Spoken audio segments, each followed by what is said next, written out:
sharing your knowledge with us. Thank you. Are we on? How many Yes, people have we? How many people have we? we have four. Oh, Oh, well, no, okay. three actually, including Yeah, yourself. I'm now going to okay, turn my camera off as well as my mic so that we give our full attention. good. Okay. Well, welcome, few of you. The rest of you will, I hope, be watching this on recording. I'm dealing today with insurance intermediaries in the current South African legal framework. It also deals with things which are of general importance, and the law of intermediaries is underlying it all is the law of agency. And if you know a lot about agency, a lot of this fits into place. I don't know what textbooks they use for agency these days. I still use De Villiers and McIntosh, which is quite an old book, but it's got very good sources in it. And it deals with the concept of intermediaries, agents, what are called brokers, and so on. Now, there we are. This is the South African system, and it was developed as what was known in the UK originally as the Twin Peaks system, and it was put in place in Australia. I'm not sure they kept it going because it hasn't been as successful as hoped. Over and above everything was intended to be the Financial Sector Regulation Act, which is really the act which governs all financial sector regulation, and that includes insurance companies and banks and intermediaries and collective investment schemes and everybody who plays in the financial market.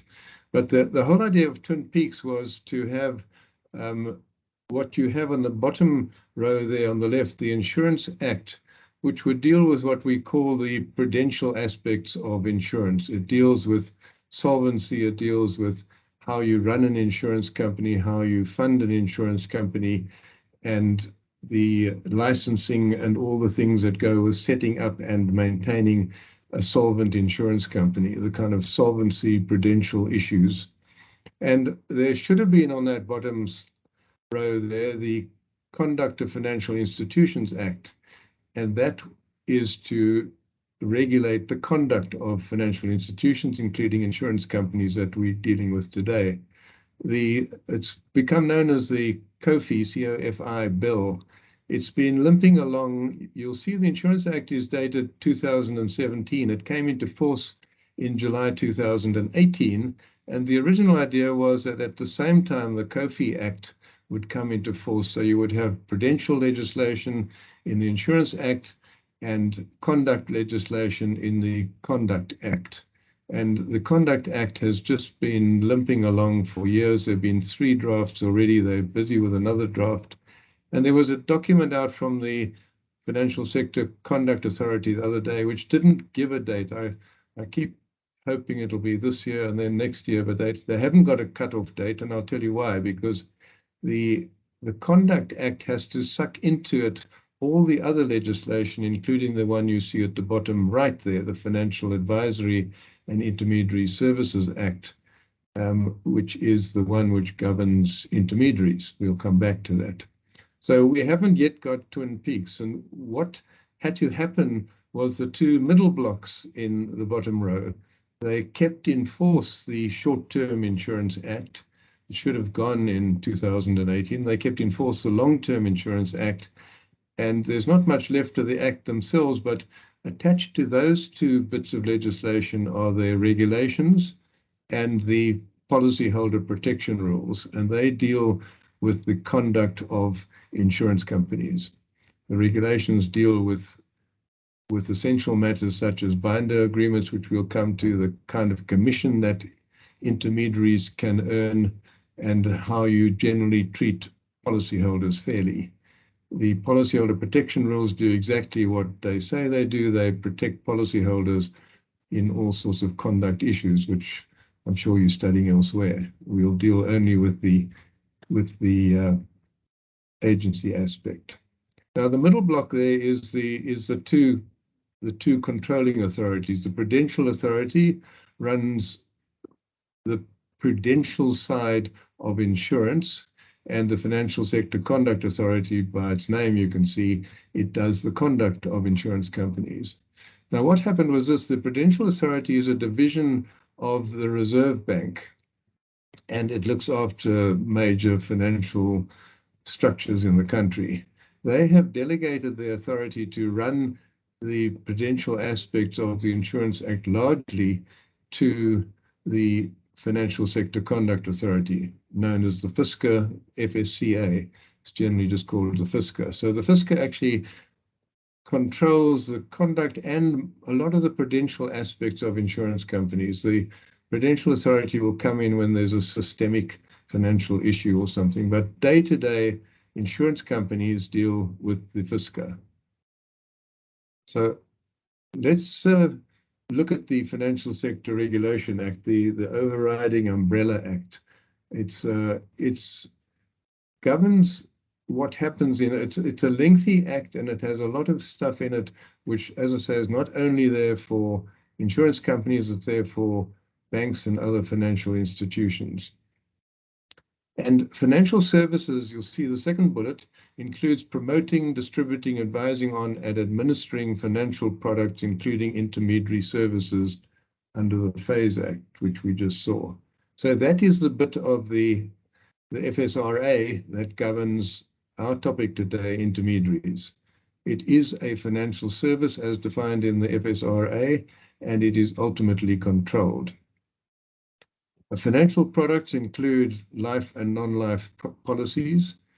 Although we've still got the Short-Term Insurance Act, they've now referred to as non-life policies.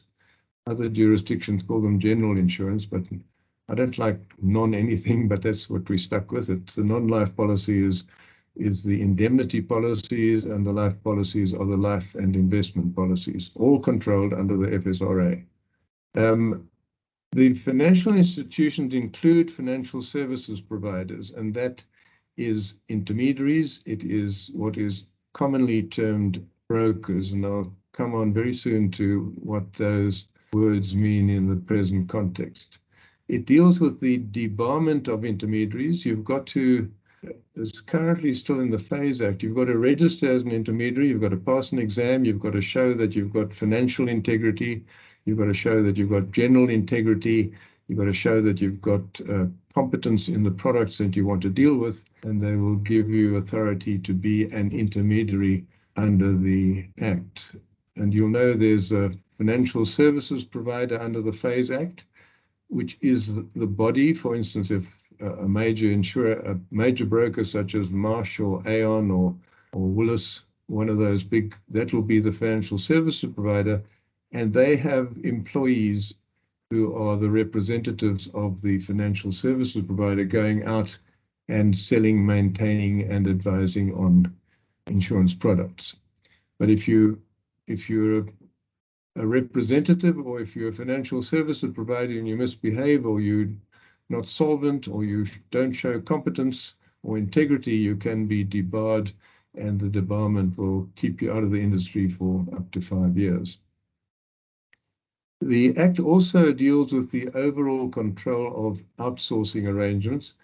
I don't worry about that. In the meantime, I'll come back to that in a future slide, but I just want to point out that it is in the main Act, and that's where the umbrella control comes from. The actions taken, this is a very important point, by the way.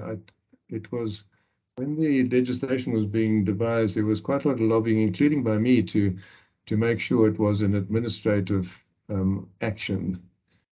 And you'll know there are many judgments about what is administrative action. I would think that if that section weren't in the Financial Sector Regulation Act, it would still, most of the acts of the two authorities I mentioned, the PA and the FSCA, would be administrative action, but there's a specific section in the Financial Sector Regulations Act saying that decisions taken under this Act, and it includes the subsidiary acts, are subject to PAJA.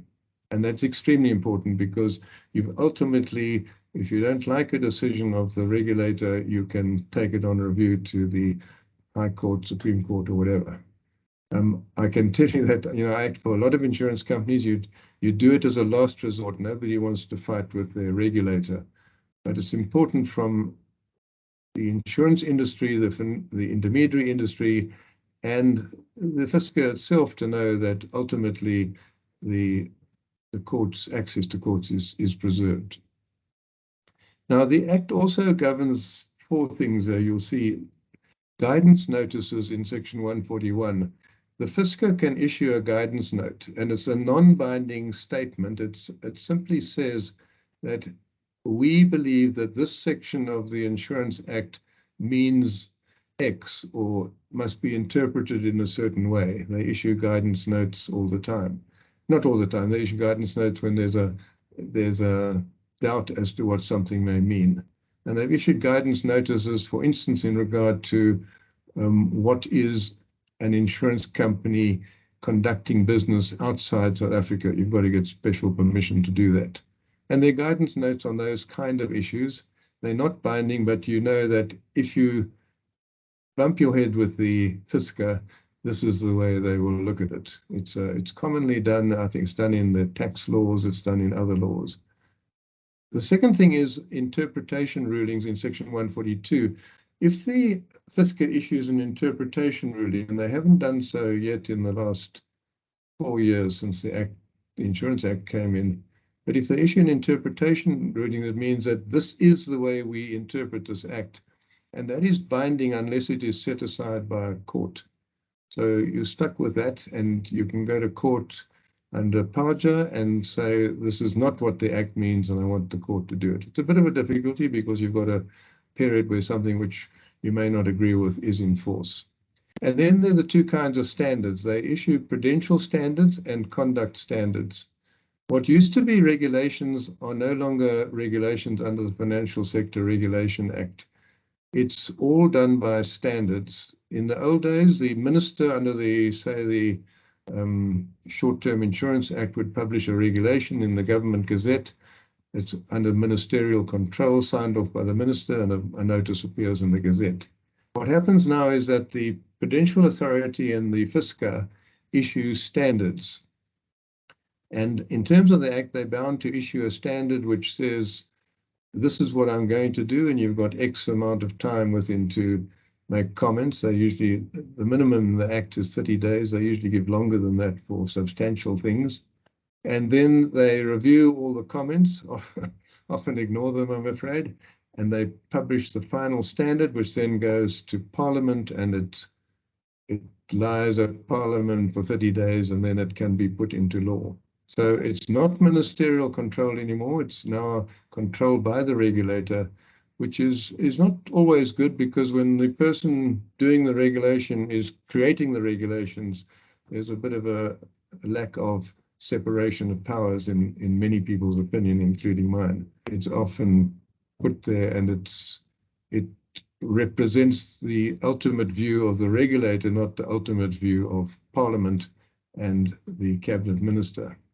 But that's what we do. So the conduct standards will replace the Financial Advisory and Intermediary Services Act, the FASE Act that I spoke about ultimately.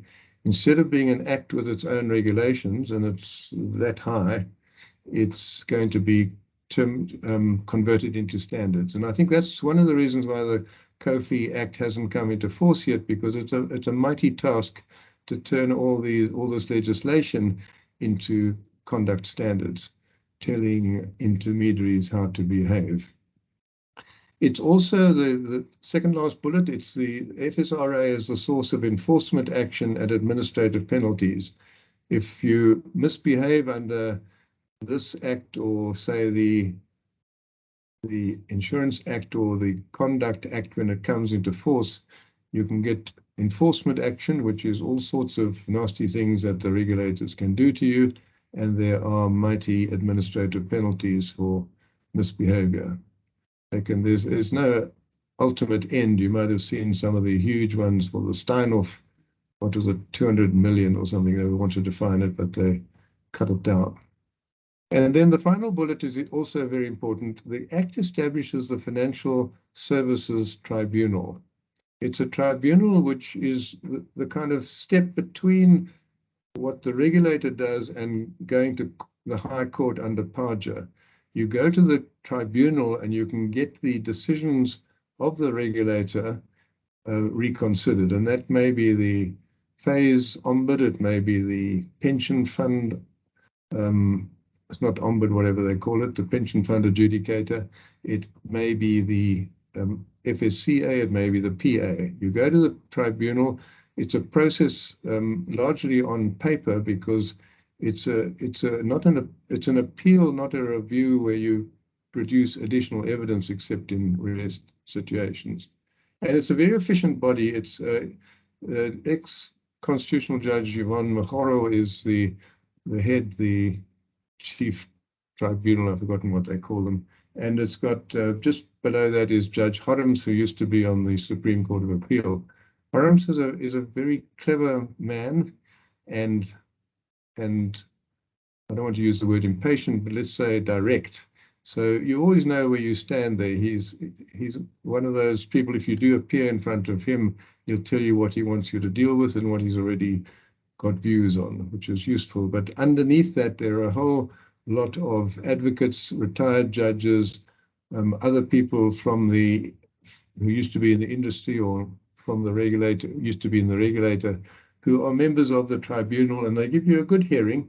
And if you go online, you'll find all their judgments. I read one this morning, and they're rational, short, and it's a nice process because it can all happen in 3 or 4 months even. I've had matters before the tribunal which get resolved in a matter of months. And that is what I believe is true access to justice. Now let's look at intermediary functions. Intermediaries can be one of 4 things there in general terms. The first of all is the broker for the client, and that's the typical broker that you know. You want insurance, you need household insurance, you need car insurance, you need property insurance or insurance for your factory or your business or professional indemnity insurance because you're a lawyer. And you go to a broker and you say, find me the best insurance you can, or the most appropriate. Best is never the test. The most appropriate insurance for my needs. And that is you engaging with that broker, and the broker acts on your behalf to find the best deal that's available in premium, cover, and whatever you need. So that's the basic broker where it all starts. And that's typical agency. You're the principal, they're the agent, and they will engage as agent on your behalf with the insurer and deal with your needs. Secondly, there's the independent broker between client and insurer, and that's often the situation where it's a true broker. It's really like, if you know anything about property, when you go to an estate agent, they sort of act for both sides. They go to the seller and say, what do you want? And they go to the buyer and say, what do you need? And they try and match the two together. And there are brokers who act in that kind of way, and I'll come back to that, where they're representing both sides of the fence. Then you can have an intermediary who is only the agent for the insurer, the kind of front face of the insurer. It's known as an underwriting manager, and I'll come back to that in a few minutes. And then there's the agent for both the client and the insurer, and that is somebody who may be doing the broking function, which you see in that sub-bullet 1 there, but may also be doing an outsourcing function, which I'll come back to, on behalf of the insurer, or collecting premiums on behalf of the insurer, or handling the claims on behalf of the insurer. It's a kind of mixed and matched thing where they're on both sides of the fence, and that needs conflict resolution. The very next bullet you'll see, dual relations are subject to disclosure and mitigation of conflict. If you're an intermediary and you're acting for both insurer and insured, you have to tell both sides. It's basic law of agency, by the way. If you're an agent and you're acting for 2 principals, you have to tell both principals that you have this dual role, so that they can decide whether they want you to do that. And you've got to tell them that you're getting remunerated by both, otherwise you might have to give up all the money that you've earned. And secondly, the Phase Act is actually in the general code to the Phase Act, tells intermediaries they've got to mitigate these conflicts. The one way of mitigating the conflict is to disclose it. You say to your client, look, I am your broker. I'm here when you need me. I'll find the policy you want. When your car has an accident, I will push the claim on your behalf. But I'm also doing other things on behalf of the insurer. So just know that there's conflict, and if you're happy with that, I'll continue acting. That's one way of mitigating the conflict. Now, under the Short-Term and Long-Term Insurance Act, the intermediary services, and these are the basic services that are done by an intermediary, are those ones you see there. First of all, an intermediary, it's those opening words are important, are performing acts as a result of which somebody enters into a policy. In other words, an intermediary will get your instructions to go and find household insurance.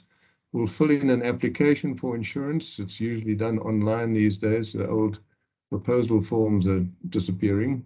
Online, they'll fill in the necessary information about you and your property, and they will then secure the insurance. They don't actually enter into the policy. They perform an act as a result of which you get a policy. They lodge the application for insurance. They receive the offer of the insurer to say, I'll insure you for this amount. My limit of indemnity for your house is 500,000 Rand. You'll have to pay me a premium of 700 Rand a month. And here's the policy wording. And the broker will accept that, go back to you and say, well, are you happy with this? I recommend it. It's a good insurance company. It's a fair premium. And you accept. And that is the intermediary broking function to enter into or amend or renew the policy. When the year's insurance runs out, they'll renew the policy for you on the same basis. That's an intermediary service. Then the next bullet says maintain service and deal with policies. That is when you've got a motor car insurance safe and you sell your car and buy a new one, you call up your broker and say, please substitute my new car for the old one. Or you've got a car fleet and you say, please add 3 vehicles to my car fleet. Or you move house and you get the new house put on your policy. So that is what really servicing a policy means. It means just keeping your risks covered. And it's the duty of an intermediary to do that and to regularly contact and keep in contact with the client, keep an open line and say, if anything changes, let me know and I'll get the insurance. Then collecting and accounting for premiums. It used to be very common for brokers to collect premiums. It's not as common anymore because the figures are big and the regulator wants, that's the FSCA, wants collection of premiums strictly controlled, because the worst thing that happens, and it happened in the past, where a broker collects a bunch of premiums and then rushes off to Australia or somewhere with all the money. So it's got to be under strict control, and a broker can't collect a premium without a specific mandate from the insurance company. It has to be a separate agreement, a separate portion or a separate intermediary agreement saying that I, the insurance company, authorize you to collect premiums on my behalf, but you must put them in this bank account, and it's often the bank account of the insurer these days to keep money under control. And the final sub-bullet there, you'll see receiving, submitting, and processing claims. And that means when you unfortunately do have a burglary at home, a fire at home, a motor accident, you rush off to your broker and you say, I've had an incident, a defined event under the policy. Well, you say you've had an incident, they'll say, well, that's covered. Fill in this claim form. Again, usually online, they'll submit the claim form and negotiate the claim with the insurer. And when the insurer says, yes, we'll pay X, they'll say, maybe give me X plus 10 because you haven't calculated it properly. Or if the insurer says, no, I'm not paying the claim because it doesn't fit in the policy, they will be the intermediator to go and persuade the insurance company to take on that claim. Those are all important functions of the day-to-day broker. Then the commission is fixed for those intermediary services. If you perform those intermediary services, there's fixed commission. Under the Short-Term Insurance Act, you get 12.5% for motor insurance, 12.5% of the premium, of the gross written premium, they call it. So you get 12.5% of the premium if you enter into motor policies. It's lower than the general. You'll see on the next line there, 20% for the rest. If you're doing household insurance, professional indemnity insurance, property insurance of any nature, you will get 20% of the premium as your commission if you're the intermediary. Fixed percentage, it's a maximum. It doesn't have to be 20. You may say you're not actually doing the premium collection, you're not doing the claim, so you only get 15, but the maximum is normally paid. So of every premium that's paid where there's a broker involved, you have another 20% which goes to the intermediary as commission. And that's, you'll know, common law. Agents get commission, property agents get commission, all sorts of agents get commission for putting deals into place. The Long-Term Insurance Act, I won't deal with that in detail. It's got very elaborate commission regulations, and they based on the amount of the premium. And, you know, because long-term is not just year to year. You can't say, well, the premium for your motor policy is 500 Rand a month, so we've got 6,000 Rand at 12.5%. In long-term insurance, life insurance, it's sometimes for life. It could be a policy in place for 60 years. So there's all sorts of ways of getting upfront commission and ongoing commission as the policy remains in force. So that's how they deal with that. Now let me deal with binder function. The binder function is what its name implies. In other words, that the intermediary can bind the insurer to a contract. The binder function is performed by the intermediary on behalf of the insurer.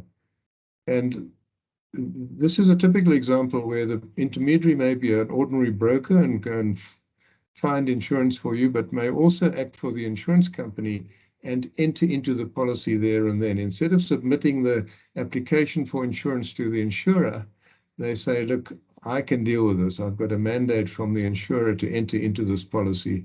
As long as you're happy with the premium and the terms of this policy, which I recommend, then I can enter in right now, here and now, we can bind an insurance policy for you. So the binder functions, the binder holder, you'll see the second bullet there, can enter into policies and settle claims without referring back to the insurer. When you do have the motor claim and you bring in the quotation for the repairs and you fill in the form and give the description of the accident and it all looks kosher, then the binder holder can settle the claim on behalf of the insurer and say to the insurer afterwards, I've settled this claim for you. It works for insurance company, you see, because, you know, there's thousands and thousands of motor accidents every month, and it's if you've got somebody who can just turn it over for you, often at a cheaper price than a big insurance company can do it for themselves. So they give it out to a broker or a claims handler or somebody to deal these functions on their behalf. And they say, just tell me at the end of the month what I owe and what claims you've settled with. You've got to give me details of the policy holder, and so on. That is a binder function. The third bullet, binder holders can determine policy wordings, premiums, and benefits and limits, usually within a limited mandate. So what the insurance company says, look, I will let you enter into policies, but I don't want you to do anything above R1 million for motor vehicles. If there's exotic vehicles or more expensive vehicles than that, please refer back to me. So you can be a binder holder for a limit. And within that limit, the binder holder can say, well, okay, I'm going to take on a car for 700, or I think it's worth 600, or I looked at the book and it's 800. They can fix the limits under the policy as a binder holder without referring back to the insurer. Binder holders very seldom determine the policy wordings as such, because they normally have to be signed off by the insurance company. You will find that the big brokers, and I mentioned earlier, like Aon, Marsh, Willis, those people, they've got their own policy wordings. And because they've got a lot of clients with a lot of money, they can go to an insurance company and say, look, I will move all my business to you as long as you take on my policy wording. And that may be in terms of a binder function where the insurer says, okay, you settle the policy wording and I will give you the backing. And the same premiums. Premiums are determined within a limit as well. The insurance company may say to the binder holder, well, you can agree premiums anything up to 5% per or 5 Rand per 1,000 or 5 Rand per 100. You can give them a limit. So binder holders can do those functions. The Short-Term Insurance Act and the Long-Term Insurance Act themselves in Section 48A or 49A determine exactly what has to be in a binder agreement, and this is supplemented in Part 6 of the regulations under those two acts. And there's a whole list of things that you have to, every binder agreement has to have these things in. They will tell you what the limits are, what you can and can't do as a binder holder, what policy wordings you can use, what settlement allowances you can have, what limits of indemnity you have, long and elaborate agreements which deal with the binder issues under those sections, and expanded, as I've said in the last bullet, under the regulations. Now, the general principles of remuneration for a binder holder and other functions, I'll come back to outsource, is that whatever the binder holder charges has to be reasonable and commensurate with the actual cost of performing the binder function, taking into account the nature of the function, the resources, skills, and competencies reasonably required to perform it. That's what the regulations require. In other words, you can't charge anything alike for being a binder holder. You've got to charge a reasonable and commensurate fee with what you are doing. And generally, an insurance company won't outsource binding functions unless the binder holder can do it cheaper than the insurance company does it themselves. The second principle is that nobody may be remunerated twice for the same function. You can't get your 20% commission for processing claims and also get it under the binder agreement. You can only get it for actually settling claims under the binder agreement. The rest is not remunerated twice. And the remuneration must not create conflicts nor impede fair outcomes. What that really means is that your remuneration can't be based on, assuming you've got a claim settling binder agreement, your remuneration can't be subject to how many claims you reject, for instance, because then obviously there's a complete conflict of interest and the fair treatment of policyholders goes out the window. So the remuneration is never linked to how successful you are in saving the insurance company money, because that would create all sorts of nasty outcomes for the ordinary insured person. The other point to know is that if you, and I think it may be on the next slide, at the bottom there, if you do not give advice, then it falls under the general principles. And if you do give advice as a binder holder to the insured, then it is there's a tariff, and the maximum is 12% or is 9%, and you get X% for entering into policies, X% for settling claims, X% for doing policy wordings and so on. And then it's a fixed tariff. There's a complete fiction here because what the regulator said was that if you're not giving advice as a binder holder, or as an intermediary rather, if you're not giving advice to the client, then you subject to these general principles which you see in front of you. If you are giving advice, then you are subject to my tariff, which is a maximum of 9%. And a lot of intermediaries then gave up their advice registration, authorization, and said, we're not advice givers anymore, so give us a bit more money for the binding functions. Doesn't really work for me because I don't know how you sell something as elaborate as insurance. Even motor insurance is a big policy, how you do it without giving somebody advice, which is guidance as to whether the policy and whether the premium is better than somebody else's. But that's where we've got to. There's a special class of binder functions called an underwriting manager, and that you see in the first bullet is somebody who acts for an insurance company only. And I'll tell you why that came about. It was if you went back 30 years, you'd find that the big insurance companies like what is then called Mutual and Federal or Santam or the bigger insurance companies, they had their own in-house divisions. They would have an engineering division with some very clever engineers who also knew insurance, and they could cleverly underwrite major engineering risk. If somebody wants their power station insured, these people would know what it entails and how the risk should be insured.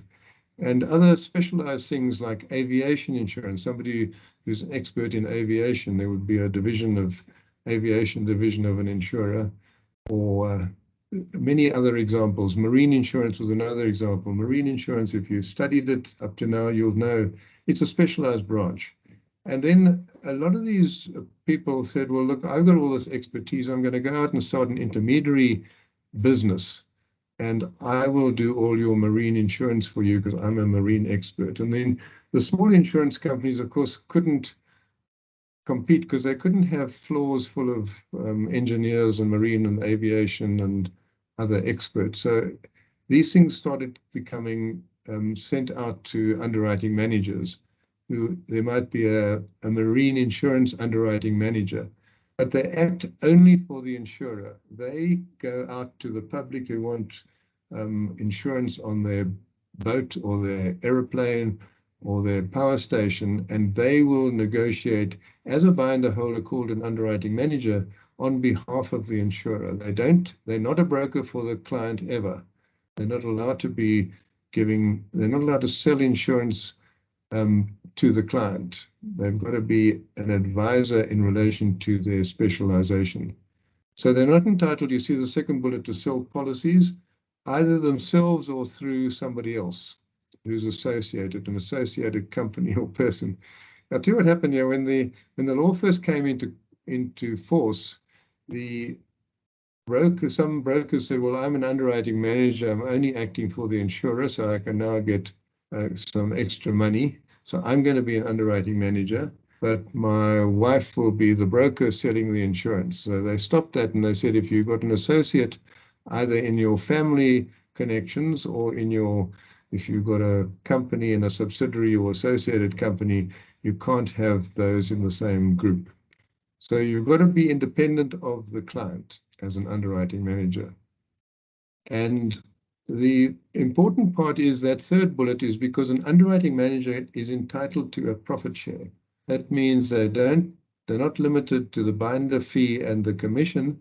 They can get a profit share. If they run a very successful underwriting management agency and they make big profits at the end of the year, some of them get up to 90% of those profits.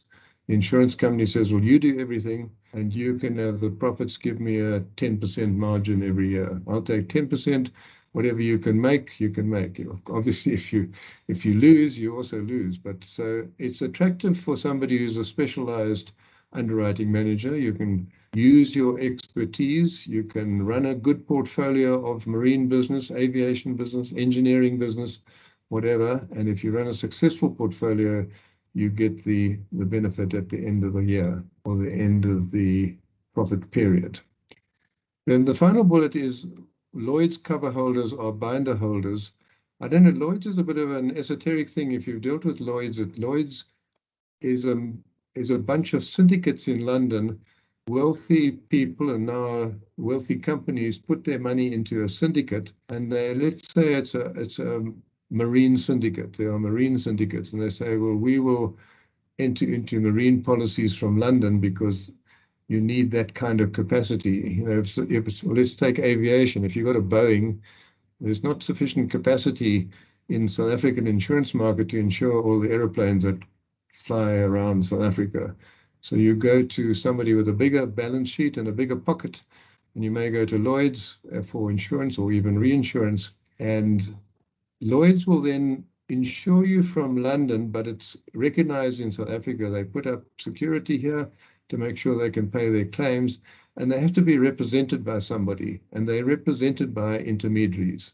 Intermediaries who are registered under the Phase Act with full authorization to act on behalf of Lloyd's and to place business with Lloyd's on behalf of their clients. So I will go to a Lloyd's intermediary and say, I want insurance from one of your syndicates, and they will act as a binder holder. Entering into the policy, you'll remember I mentioned they will be able to settle claims in South Africa because the Lloyd's syndicates can't operate. They operate all over the world. Every jurisdiction you can think of has got Lloyd's insurance somewhere or other.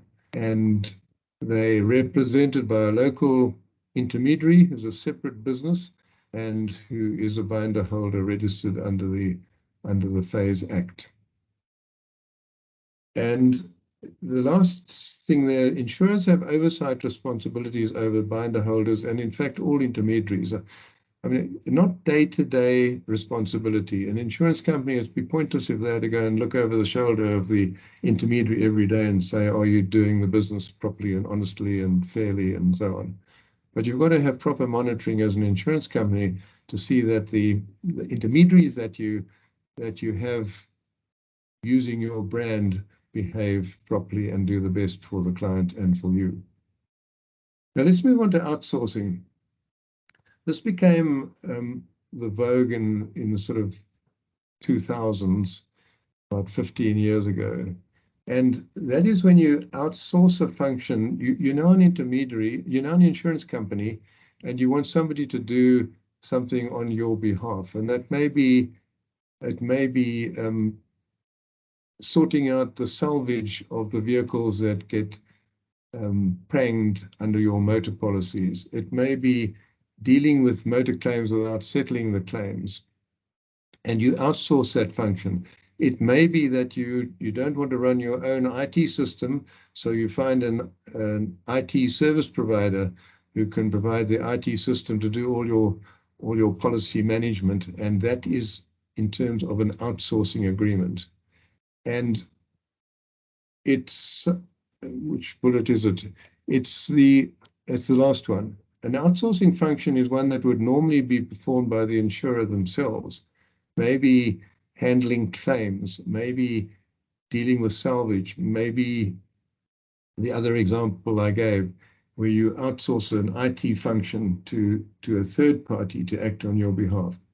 Then you've got to enter into an outsourcing agreement, which is subject to the principle that it's got to be, you shouldn't outsource a function unless it can be done more efficiently and usually at less cost than you would be able to do it yourself. And then you enter into an outsourcing agreement, which is now dealt with in one of the standards I mentioned to you. It's called GOI 5, which is sort of General Insurance Standard 5, standard number 5, which deals with outsourcing arrangements. And that standard will tell you what has to be in an outsourcing agreement, what the principles of remuneration are, what the fair treatment of customers are, so that it's controlled. And when you enter into an outsourcing arrangement, you send, as the insurer, you send the agreement with your outsource agent, your intermediary. It's not always an intermediary, by the way. It may be an IT company, as I say. Send it off to the regulator, the FSCA, and they will presumably look at it and see that it's a fair deal. And then you can outsource a function.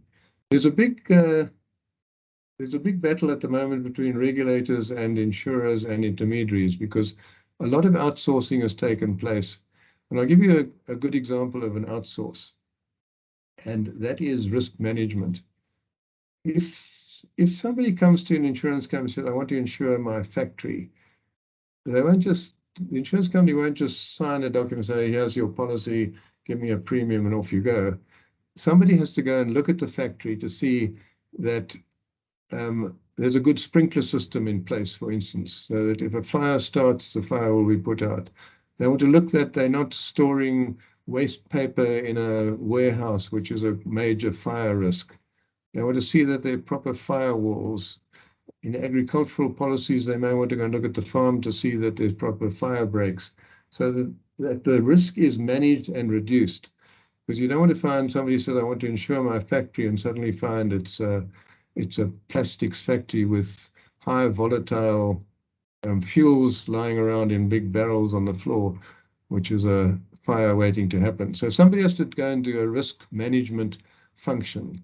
And that is often outsourced either to an intermediary who's an expert in say, sprinkler systems is a good example. There are experts in sprinkler systems. There are companies which specialize in sprinkler systems, and you will enter into an outsource agreement and say, whenever I need a factory inspected, I'm going to send you an outsource agreement. So, and it's why I brought it into this, although it's not always an intermediary, it's usually an intermediary. most of the outsource agreements are entered into by insurance companies with intermediaries and say, I haven't got the staff, I haven't got the time, you've got the expertise, you go and do the portfolio management on my behalf. That's an outsource arrangement, which would normally otherwise have to be done by the insurer themselves before they enter into the policies. I've already said that first bullet, it has to be reported to the PA, which has been delegated to the FSCA. Outsourcing remuneration is subject to the general principle that I mentioned, that it's got to be cost efficient. It's got to also be efficient for the policyholder. And the ultimate test, by the way, I should have said this maybe in slide 1, the ultimate test of insurance in the mind of the PA and the FSCA and the law is the fair treatment of policyholders. These laws are all there to see that there's not overpayment for services, that there are proper services being entered into, that the services are actually being performed by the intermediary. That's the ultimate test, that the fair treatment of policyholders and that the industry, the insurance industry, operates as a proper regulated provider of services. And I really don't want to suggest that it's something that's in the law, because the insurance industry is a high integrity industry.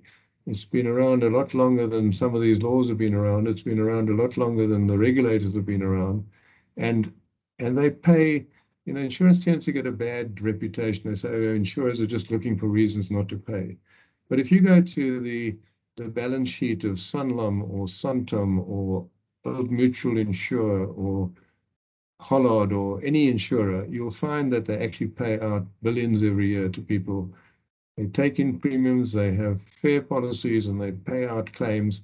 And it's not just a battle to get claims paid. Most claims are paid, and when they're not, there's usually a reason why there's a battle. I'm not saying that the insurance company is always right. They definitely lose cases in court.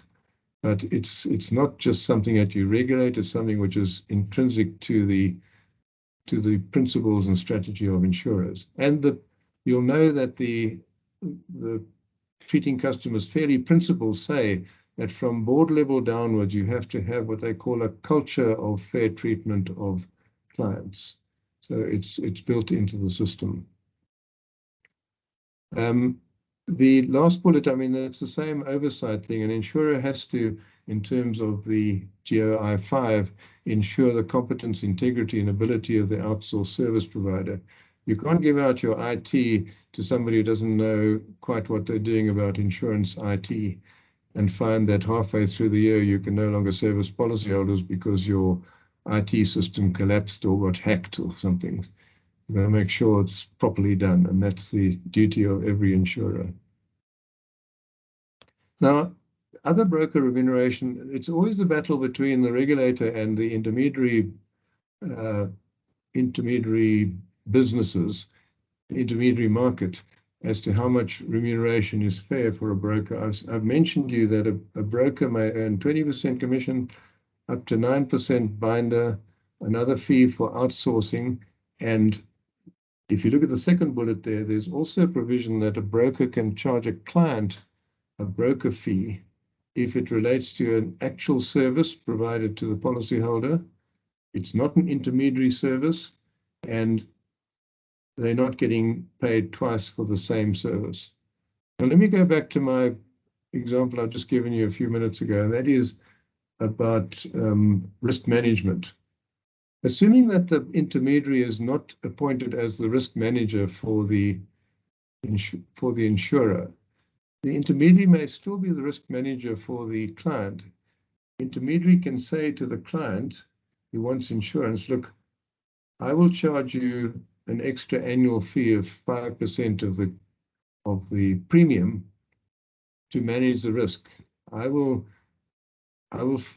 come to your house, I will come to your factory, I'll come to your farm, and I will do the risk management assessment for you.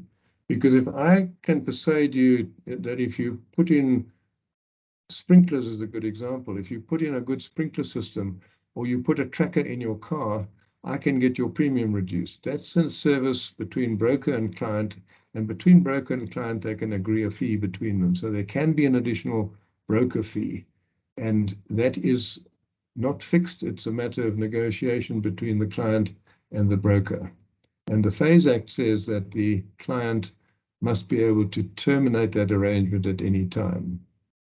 And there's an interesting thing in the insurance regulations which says that if that fee is put on the policy, in every policy you've got the schedule at the front and says this is your premium and these are your costs and so on. And if added onto the schedule is that 5% broker fee, then it's up to the insurer to make sure that there is an agreement between the broker and the client that allows the broker to collect that money. Otherwise, they can't what they call facilitate the collection. You'll see the second last bullet. And the broker fee must be agreed in writing. It has to be a written agreement. That's the Payers General Code that I mentioned to you.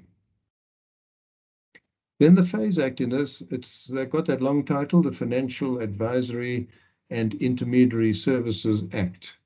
And that just means an act for intermediaries giving financial advice or not giving financial advice, depending on the choice. So it governs the activities of all financial services providers. You cannot be any of the things that I've mentioned above except an outsource agent who's not doing insurance things without being authorized under the FASE Act. You apply for authorization, as I've mentioned already. There's an exam to pass. There's a long set of forms that you've got to fill in. There's all sorts of documents you have to send to show your competence, your integrity, that you haven't had a previous conviction or been dumped as a director for misbehavior. You've got to show that that your assets exceed your liabilities and so on, and you will get registration. Normally takes a few months, by the way, sometimes pretty slow because there's not enough capacity in some of the regulators. But you can't be an intermediary without being a FASE authorized intermediary. And then you can go out and perform the intermediary services, and you've got the certificate in your hand. That's in chapter 2, as I've said in that second bullet there. And there are elaborate requirements. If you want to be an intermediary, fortunately, there are people who run the exams, and there are people who tell you what to study and so on. And the exams have been outsourced by the FSCA to a company called Moonstone, who conduct these exams. And if you pass at a certain level, you will get your certificate. Now, the FASE General Code, the FASE Act just deals with the registration and says that there's a code that you can enter into. I see I'm running out of time, so let me just go through this. The FASE General Code has elaborate requirements for the information that intermediaries have to provide to the policyholders. They've got to keep records of the advice they give and the money they receive, and keep records of any premiums. They've got to put the premiums in a separate trust account, not a trust account, separate account, bank account from their own money, keep the client's money separate from their own money. They've got to record the nature of advice which they give, and lots of intermediaries have been sued for giving bad advice, and the FSCA says, well, where's your record of advice that and if you haven't got a record of advice, you may lose the damages claim. So it's very important that they keep clear records of what they do. And there's details about how to contact clients, what you have to say to them up front, what you've got to declare to them of your conflicting interests and so on. There's limitations on advertising and direct marketing, and there's a whole section 3A on how you avoid or mitigate conflicts of interest that I've mentioned already. The remuneration I didn't go through because I've given you an outline. You can get commission under the Long-Term and Short-Term Insurance Act. Some people act under the Medical Schemes Act and get more commission for that. You can get broker fees, you can get outsource fees. They're all dealt with in the FASE General Code, but I've dealt with those as we've flicked along. And that second last one says immaterial financial interest up to R1,000 a year. You can't, as an insurance company, for instance, take a broker to Mauritius for the December holidays in order to persuade them to put all their business with you. You spend more than R1,000 a year on a broker, you're going to get into trouble, because that was happening. I mean, it's a good way of getting business. You wine and dine the broker, and they put all their business with you, which is a conflict of interest, clearly. So I've said here, this is a balancing act. All the above legislation has to be balanced against each other. There are two major aims: to ensure the customers are fairly treated and that intermediaries are not over-remunerated or remunerated twice for the same function. You can see from what I've said that, if you add up 20% commission on a factory and you're also doing outsource for, say, 5%, and you're doing a binder function for 9%, and you're getting a broker fee of 5%, where we know that's 39%. Is it? Maybe my arithmetic's lost, but it's in the 30s of premium, which goes to the intermediary and not to the risk part of the policy. And that is why this is all there, to keep intermediaries fair, keep them giving proper advice and proper assistance, and to see that they don't consume too much of the premium, so there's enough what they call risk premium left to run the policy itself and let the insurance company be solvent and pay its claims. It's a running compliance battle between intermediaries and the FSCA as to how much they're entitled to earn and what they do and what they get paid for, and whether they're being remunerated twice for something. That's the world, but it is generally regulated in the way that I've given you, and it's too elaborate in my opinion. There's too many laws. You would have seen from the speech in an hour that there's too many different laws covering it, and it's for anybody who wants to cope with those laws, it's become a burden, even for the regulator themselves, who have a staff turnover. So that's my little speech. I mean, there are theoretically question time. We're already 3 minutes over, although we've started 3 minutes late, I guess. But is there anything anybody wants to add? Or these slides will be distributed, and the speech has been recorded if you want to go and look at it again. And I'm happy if you want to, through your university, just direct questions to me. You may have noticed I've done a bit of this in my life, so I can answer your theoretical questions. Thank you. Thank you, Mr. Rocha. I mean, this was very informative, and I am sure there are quite a few questions that are in people's minds. And those that are here in the live meeting, if there are any If questions, people, by the please way, raise your hand. yes, I mean, if I haven't got a dead stop now. I can stay for minutes if people want to stay and ask questions or Is make that okay comments. with you? Brilliant. If you Yeah, can no, just that's take 10 more minutes of your time. yes, no, absolutely. I've got time in hand.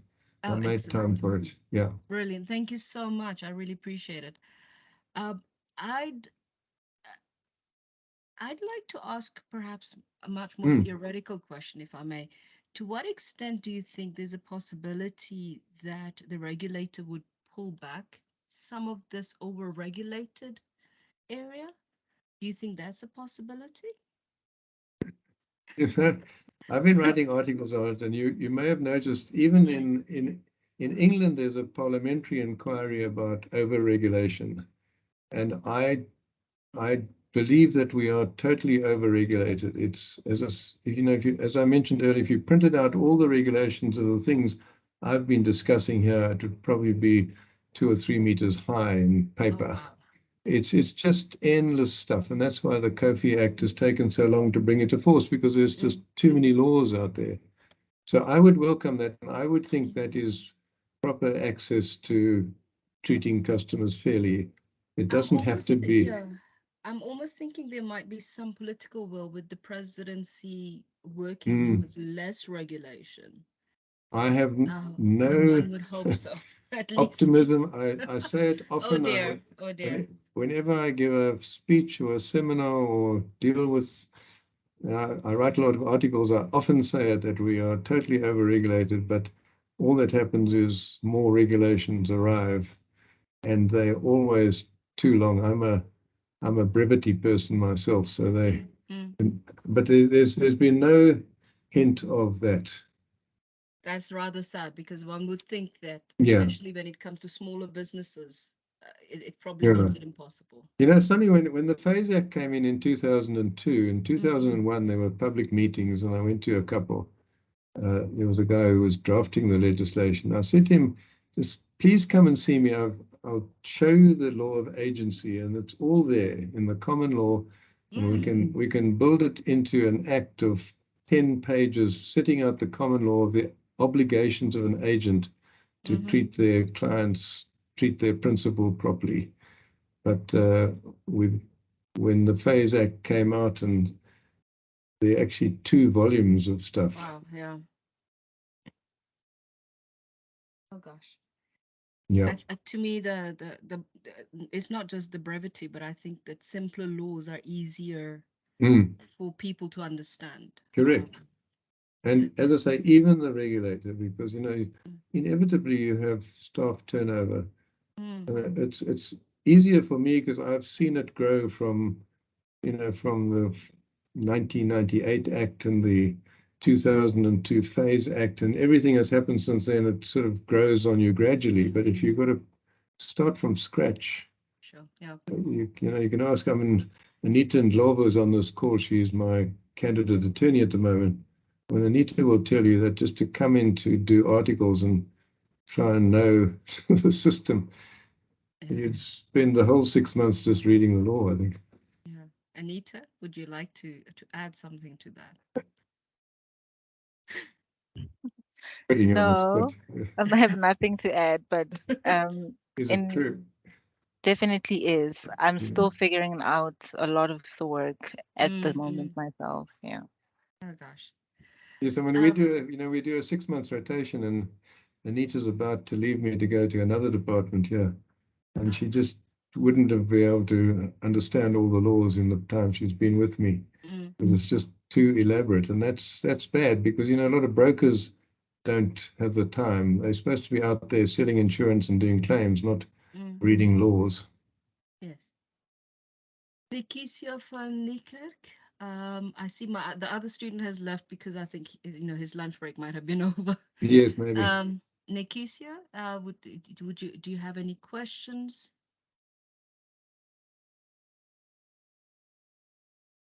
I think this will also, especially I think this last part of the discussion might be quite instructive to perhaps the master students in Eritrea who would love to come up with the regulations and be the front runners there.